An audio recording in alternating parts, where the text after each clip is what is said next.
Bom dia, meus amados irmãos, a graça e a paz do nosso maravilhoso Deus e o amor do nosso Senhor e Salvador Jesus Cristo habite continuamente em nós, nos fazendo crescer no conhecimento e na graça. Amados, hoje, sexta-feira, chegamos ao nosso último dia da nossa lição semanal. Essa semana estamos estudando sobre a fé, estudando sobre a fé na nova aliança, a fé na igreja dos apóstolos, a fé como uma mensagem para o povo hebreu aqui, no livro, na carta aos Hebreus, para um povo que exaltava muito os costumes, exaltava muito a questão dos rituais, da letra morta. Aí o apóstolo Paulo traz para a gente aqui, para eles e para nós hoje, a questão da fé, a fé na nova aliança.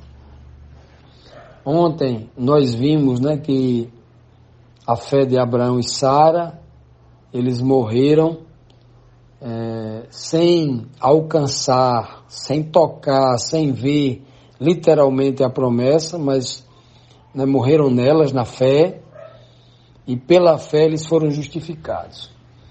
Hoje, na pergunta 11, nós temos aqui o seguinte questionamento: que motivação maior alimentou a fé desses santos?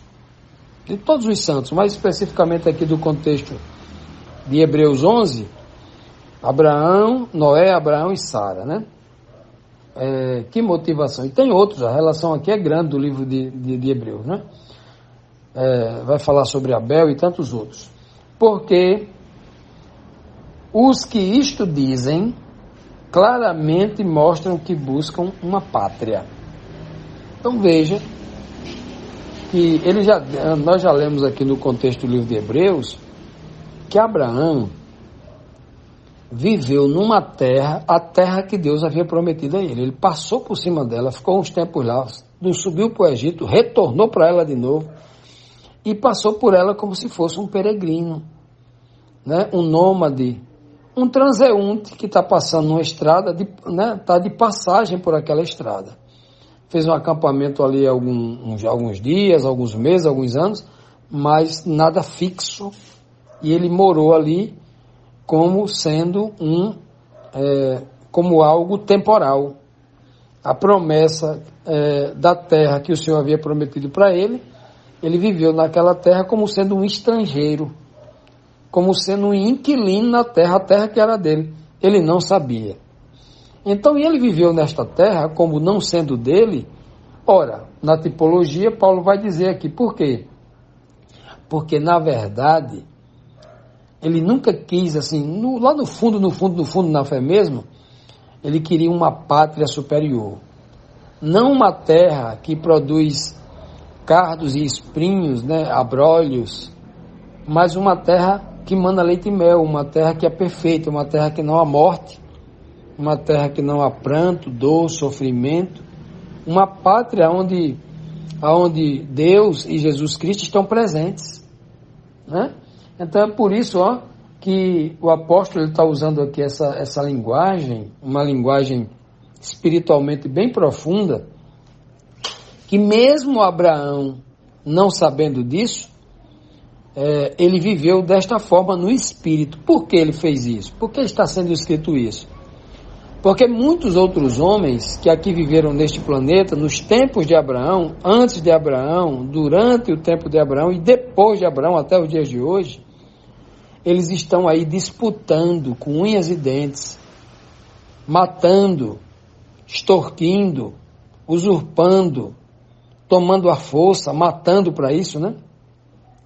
Tomando terra um dos outros, conquistando uns aos outros, como se, né?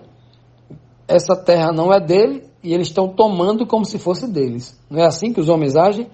Abraão não, o Senhor havia prometido para ele, mas Abraão nunca disse assim: eu sou o dono disso aqui porque o dono do mundo, o criador de tudo, me deu, é meu.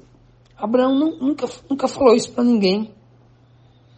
Veja o comportamento, né, completamente diferente, a visão de um homem espiritual que não está apegado às coisas deste mundo, para o homem deste mundo que vive, né, para estar apegado às coisas deste mundo. Por isso que esse verso aqui ele é muito significativo. Porque os que isto dizem, né, ou o que a Bíblia descreve sobre estas pessoas, né, claramente nós devemos entender espiritualmente que eles buscavam algo superior. Ora, se nós como cristãos e servos de Cristo, hoje, a nossa vida hoje atual, em pleno século XXI, onde o mundo inteiro é estimulado competitivamente a conquistar, a ganhar muito dinheiro, a ser famoso, a vencer, né, a palavra muito utilizada hoje, né, pelos coaches, vencer significa ter muito dinheiro, ser famoso, ser o melhor da sua profissão, ser uma pessoa muito badalada e reconhecida por todos ou por muita gente, não é assim? O mundo exatamente assim. Então, mesmo neste mundo completamente dominado pela mídia e todo mundo é estimulado a isso, a ser melhor do que o outro, ainda tem gente neste mundo, é uma minoria escassa, mas tem, né? Tem pessoas que vivem neste mundo sem dar importância às riquezas temporais deste mundo. Vivem porque sabem que esta terra não é a sua pátria. A sua pátria é superior. A pátria que Deus tem preparado. A sua vida não é uma vida temporal de 70, 80 anos, como se vive comumente aqui na terra, não. Mas é uma vida eterna, porque busca-se uma pátria, né, uma pátria superior, uma pátria verdadeira. A pátria dos filhos de Deus não é este mundo. Tem gente que está trabalhando para que seja este mundo. As igrejas cheias das teorias da prosperidade financeira, da prosperidade material, têm estimulado no coração dos seus membros essa ideia. É por isso que eles não examinam mais a Bíblia nos cultos. É o tempo todo dando profetada que o outro vai ganhar dinheiro, que o outro vai ganhar um emprego, que o outro vai ser curado, sempre pensando numa vida aqui. Pouco interessa para o crente de fé se a sua vida aqui vai ser de 100 anos ou se vai ser só de 10, 20 anos. O importante é estar com Deus, porque a vida não é essa.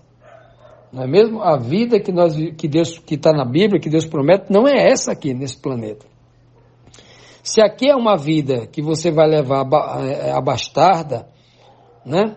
Ou se é uma vida de escassez, não importa. O importante é vencer, é perseverar e vencer na fé.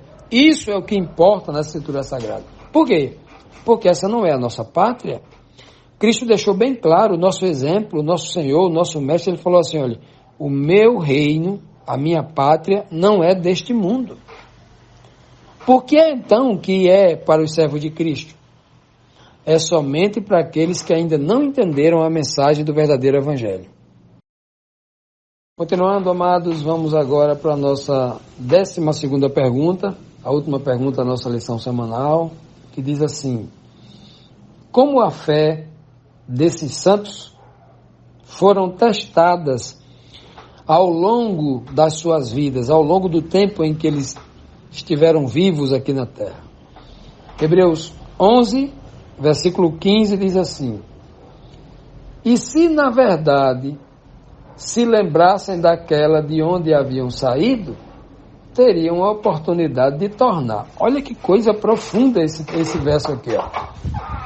O texto está nos dizendo que se Abraão ficasse com saudade, porque a palavra saudade não cabe aqui nem no hebraico nem no grego, né?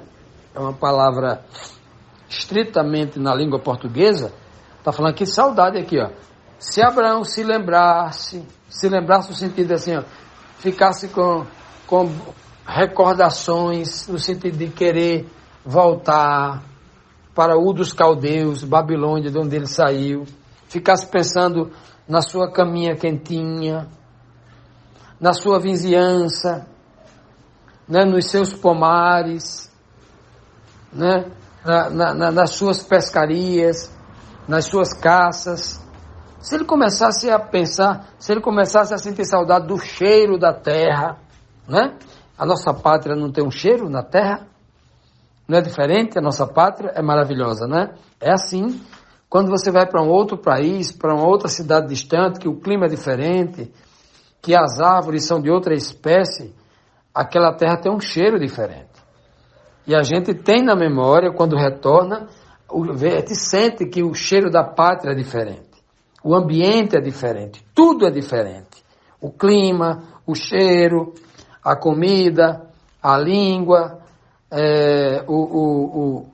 a forma como as pessoas se relacionam, né? Não muda, segundo a cultura? Pois bem, se Abraão, o texto está dizendo, se Abraão ficasse se lembrando de Ur dos Caldeus, teria uma oportunidade, ou seja, ele seria estimulado no coração dele a retornar. Ele sentia aquilo que nós chamamos de saudade. Não tem muita gente assim, saudoso, não tem muita gente, né, saudosista, só o que tem, não é? Lembra? Aqueles crentes que falam assim, como é bom, como era bom a igreja de 30 anos atrás,